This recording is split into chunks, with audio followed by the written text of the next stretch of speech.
Se cacher en attendant la fin des bombardements. Dans ce passage souterrain de Kiev, la scène est devenue quotidienne, presque banale. Un abri bienvenu face à la reprise des raids aériens menés par les forces russes.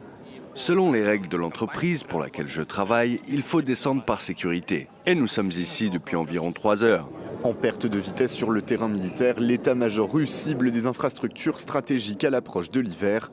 Avec ces outils, ces drones Shahed d'origine iranienne dont des débris figurent sur ces images. Des armes légères, peu coûteuses et programmées pour atteindre un objectif défini à l'avance, mais que l'armée ukrainienne parvient régulièrement à intercepter selon le président Zelensky. Nous avons des résultats significatifs. 233 drones iraniens et des dizaines de missiles ont été abattus depuis un mois. 10 drones iraniens ont été détruits aujourd'hui, rien que dans la région de Kiev.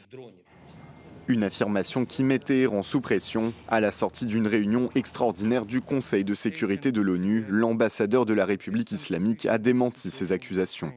L'Iran rejette catégoriquement les allégations infondées selon lesquelles l'Iran aurait transféré des drones pour les utiliser dans le cadre du conflit en Ukraine.